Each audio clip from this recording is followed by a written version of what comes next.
Bonjour tout le monde, je suis Selma Ben Arab, je suis junior marketeur à l'agence B2B Boost, une agence spécialisée en marketing et action commerciale.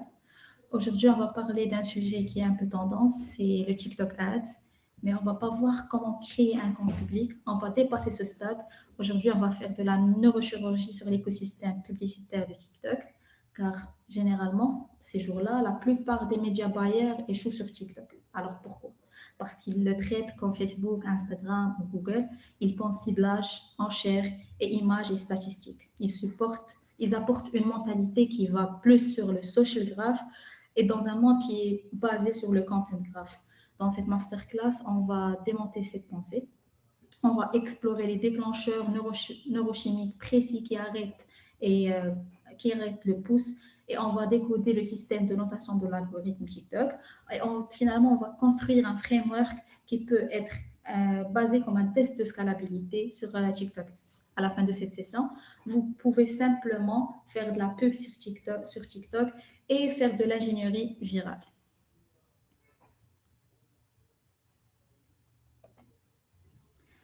Alors, dans la première partie, on va voir l'économie de l'attention. Donc, avant de parler pixels, comprenons un peu le champ de la bataille. Le feed TikTok est l'espace immobilier le plus compétitif de l'histoire humaine. Pourquoi? Parce que l'utilisateur est dans une boucle de dopamine. Il scrolle vite, il cherche quelque chose qui va l'attirer. Quand un utilisateur ouvre TikTok, il ne cherche pas de nouvelles de ses amis comme sur Facebook ou Instagram ou Twitter. Il cherche une simulation immédiate. Son pouce est le gardien et il bouge en pilote automatique. Temps de décision moyen pour swiper sur une autre vidéo est généralement de 0,4 secondes. C'est plus rapide qu'une pensée de conscience. Alors, ça veut dire que la pub n'est pas une compétition contre Nike ou Coca, elle est en compétition contre une vidéo de chat, une danse virale ou des infos de choc. Si la pub ressemble à une interruption de ce flux de dopamine que suit la personne sur TikTok, vous allez être mort et il va juste la swiper sans la voir. Donc le but n'est pas de vendre, c'est d'interrompre le pattern sans briser le flot de dopamine qu'il vit déjà. Alors, on va parler de la chose la plus importante, qui est le changement de paradigme, de la différence entre tout ce qui est TikTok Ads et Facebook, Instagram ou Google Ads. Pendant ces 10 ans, on a vécu un peu dans l'ère du social graph qui traite Facebook et Insta. C'était basé sur le qui, le who. Je vais voir ça parce que je le suis. Si vous avez 1 million d'abonnés, généralement, vous avez 1 million de vues. Les riches deviennent plus riches et ça continue comme ça. Mais TikTok, il a tout détruit. Il a introduit un nouveau concept qui est le content graph. Je vois ça parce que je l'ai regardé. L'algorithme se fout de qui vous êtes, il se fout de nombre d'abonnés que vous avez. Il juge uniquement est-ce que ce contenu est bon maintenant, est-ce qu'il va garder la personne, est-ce qu'elle va le regarder. C'est terrifiant pour les marques qui sont un peu paresseuses, car ici, la réputation de la marque ne sauvera pas l'Ads et ne laissera pas les personnes regarder. Mais c'est libérateur pour les créateurs agiles. C'est des créateurs qui peuvent faire 1 million de vues par jour. Donc, ça laisse un peu plus de liberté pour les nouveaux créateurs et ça pousse les créateurs un peu paresseux de créer de nouveaux concepts et ne pas être basés sur leur e-réputation. Pour l'algorithme de TikTok, c'est un peu différent. Imaginez l'algorithme de TikTok comme un juge de Jeux olympiques avec une grille de notation. À chaque fois que votre pub passe, elle reçoit une note. Alors, les points reçus sont vraiment différents. Ça diffère de la completion rate, le rewatch rate, les shares et aussi les likes. On va parler un peu du bas, qui sont les likes. Les likes pour TikTok, c'est de la vanité. Ça ne demande aucun effort. L'algorithme s'en fiche parce que c'est 2 clics et ça passe. Mais quand on parle de choses qui est gold standard sur TikTok, c'est la completion rate. C'est le taux de complétion de la vidéo. Et le rewatch rate, de combien de fois vous avez regardé cette vidéo ou bien les utilisateurs, combien de fois vous avez regardé cette vidéo et combien de fois on loop. Quand on parle de loop, c'est 2 fois ou plus pour la personne. Donc, c'est exponentiel. Euh, pour ce cas, on va arrêter d'optimiser tout ce qui est CPC ou like parce que ça ne marche pas sur TikTok et ça ne donne pas de résultats. On doit optimiser tout ce qui est hold rate, le taux de rétention de 2 secondes à 6 secondes. Donc, les personnes qui sont restées sur la vidéo, on a pu faire le completion rate. Si les personnes finissent la vidéo, personne n'entend, car si la personne ne finit pas la vidéo, personne ne va entendre votre offre, car généralement, l'offre est présentée dans la CTA à la fin de la vidéo. Ce qui est vraiment important sur TikTok, c'est le completion rate. Est-ce qu'on va finir la vidéo ou pas? Et maintenant, on va voir plus d'informations sur comment laisser les personnes rester sur votre vidéo et la regarder jusqu'à la fin. TikTok, il marche un peu sur une théorie qui s'appelle la théorie des buckets. Elle est dispersée sur 3 grands titres qui sont le bucket 1, le test, le bucket 2, le push, et le bucket 3 qui est le scale. Alors, comment une vidéo peut passer de 0 à 1 million de vues sur TikTok? Elle grimpe une échelle. On appelle, c'est la théorie des buckets. Alors, au lancement, TikTok vous jette dans le bucket 1, un groupe de 300 à 500 personnes généralement. C'est le gameplay. L'algorithme vérifie vos métriques, il vérifie la possibilité de rétention que vous avez et il passe pour voir si votre hook, votre accroche utilisée dans la vidéo, elle est mauvaise. Donc, vous verrez ici, vous n'allez pas passer à la bucket 2, mais si vous avez une bonne accroche, la vidéo, elle a pu réussir le test, elle va passer à la deuxième bucket. Pour les bucket 2 et 3, c'est quand vous survivez le test. Vous allez débloquer la bucket 2 qui peut aller de 1K à 5000 personnes qui vont regarder votre vidéo, plus d'impressions, plus de validation de l'intérêt, plus de distribution à d'autres profils. Et finalement, si vous tenez bon pendant ces phases, vous allez passer au bucket 3 qui est la viralité. Et ce que tout le monde cherche sur TikTok, c'est de passer de rien à une vidéo virale ou un compte viral. Et c'est pour ça que certaines campagnes dépensent 50 euros et s'arrêtent, ne réussissent pas car ils n'ont pas passé le test du Pocket One, leur hook ou leur accroche n'était pas bonne et les personnes n'ont pas regardé toutes leurs vidéos. Alors, pour réussir généralement ces tests et passer à la bucket 3 qui est la viralité, TikTok il a un framework créatif qui s'appelle HVC, Hook, Value, and CTA. Le hook, c'est vraiment la 30% du succès de la vidéo car son seul job est d'acheter les 3 premières secondes. Il doit être accrocheur, ils ne vont pas, ils vont juste l'attention. Il faut attaquer avec pour attirer l'attention de la personne pour qu'elle finisse sa vidéo. La value qui est 60% du temps de regard pour qui peut aller de la 3e seconde à la 15e seconde. C'est pas juste lister les caractéristiques, mais aussi la valeur de TikTok, c'est divertir, éduquer ou choquer. Donc, pour compléter cette étape, il faut avoir une très bonne valeur, c'est retenir la personne au milieu de cette vidéo, ne pas l'ennuyer au milieu de la vidéo, continuer à utiliser des hooks marketing, car si je n'apprends rien ou si la vidéo est devenue ennuyante, je vais partir. Si je ne ris pas sur TikTok, je vais partir, je vais scroller et je vais laisser la vidéo. Et finalement, c'est notre CTA, c'est la plus importante sur la vidéo et que la personne qu'on veut attaquer avec notre ads doit y arriver. La CTA, ça représente les 10 derniers pourcents du temps. C'est où on pointe la main, on doit être directif, on doit montrer l'ordre d'achat ou l'ordre de l'option qu'on veut également présenter avec notre publicité. C'est vraiment une instruction directe, comme cliquer ou acheter. Ce n'est pas une option, c'est vraiment un ordre. Et bien sûr, dans la CTA, il faut éviter d'avoir une ambiguïté. On doit vraiment aller directement sur le point. Alors, on va parler un peu des hooks, comment ils peuvent être sur TikTok. On va appeler plus cette partie le hook science et c'est vraiment un secret de comment gérer nos ads sur TikTok.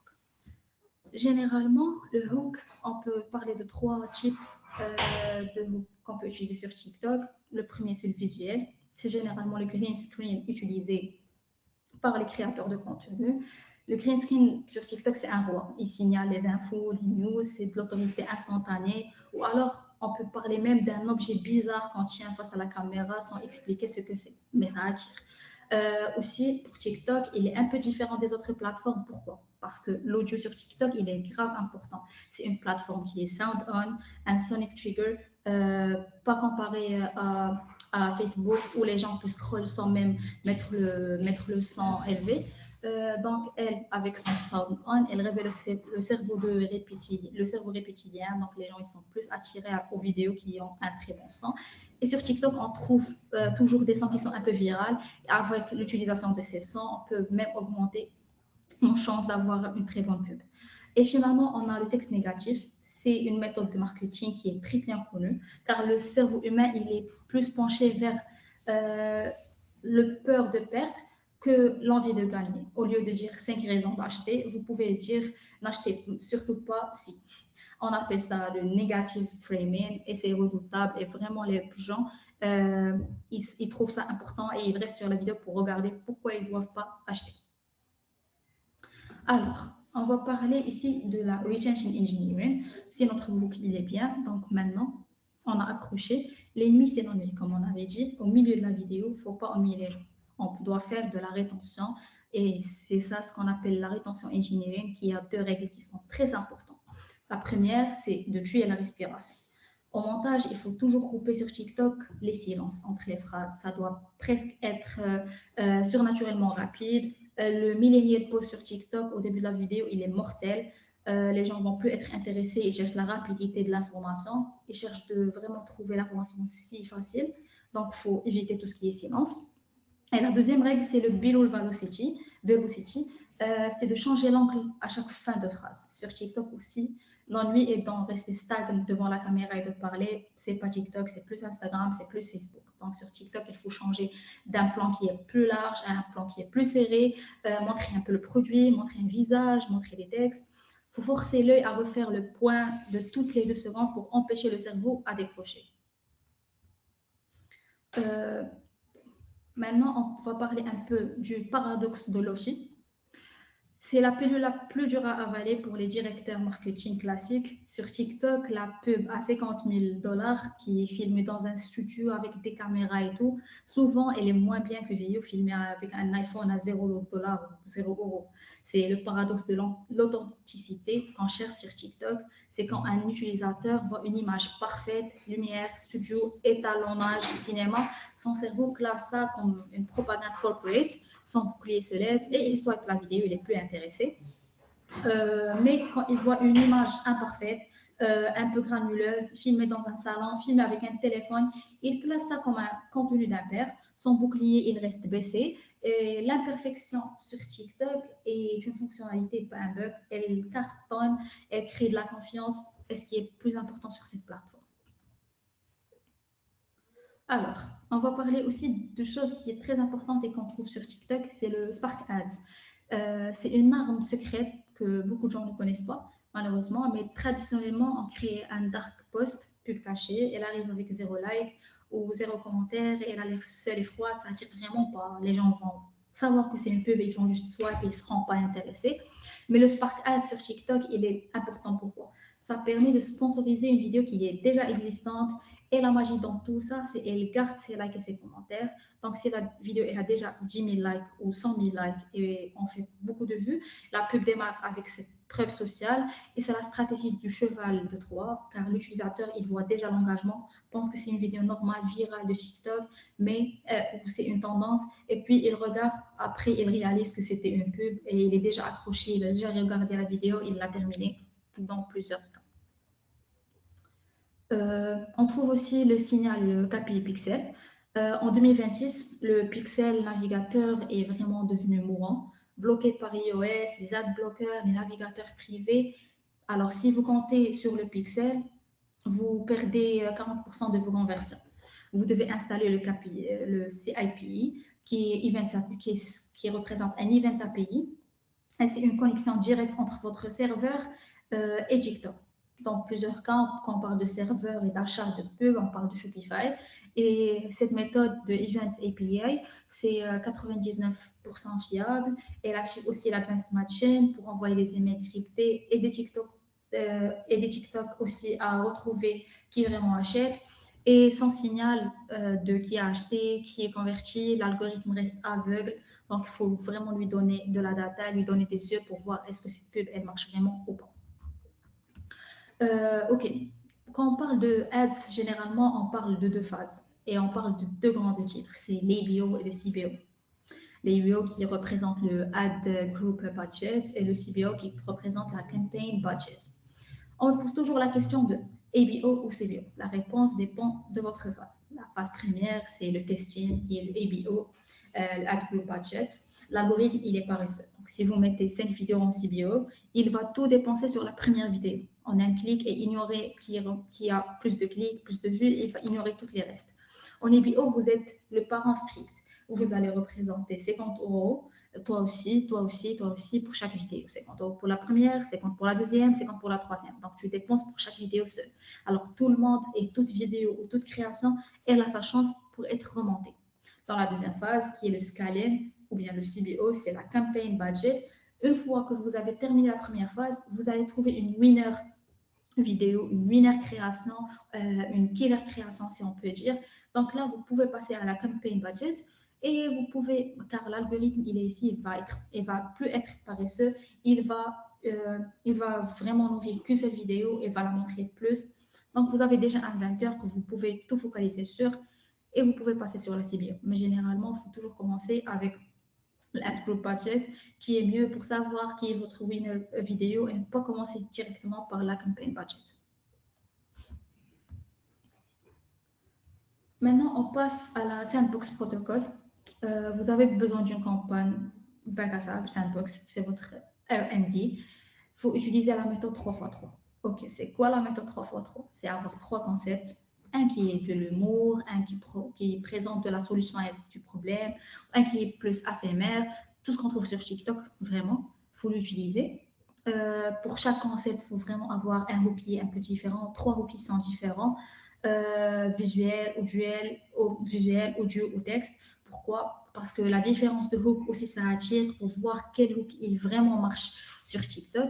Et ça vous donne généralement pour trois concepts, trois vidéos, donc c'est 9 à 7, 9 vidéos que vous pouvez utiliser sur TikTok. Vous pouvez aussi lancer ça en ciblage large, broadcast qui est vraiment trop fort. Pourquoi large et fort? Parce que l'algorithme TikTok, il est assez intelligent pour trouver vos clients tout seul, basé sur ce qui regarde la vidéo. Donc, il peut faire du ciblage. Vous n'avez pas à faire du ciblage. Vous pouvez lancer sur un broadcast qui est large.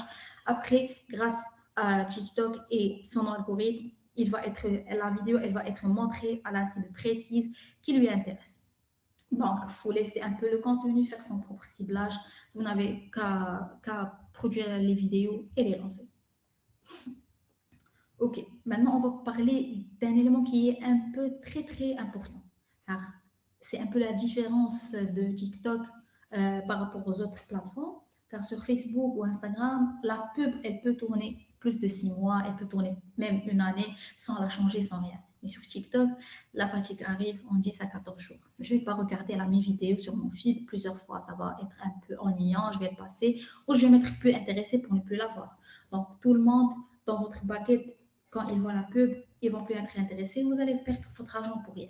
Le symptôme, c'est le CPA. Notre CPA, il monte et bizarrement, la dépense, elle baisse car l'algorithme, il arrête de diffuser la vidéo. La solution, c'est l'iterative refresh. Ok, on va parler de quoi? C'est quoi l'iterative refresh? C'est facile. On ne va pas jeter la vidéo, mais on va juste travailler sur son hook marketing. Les 3 premières secondes doivent être changées.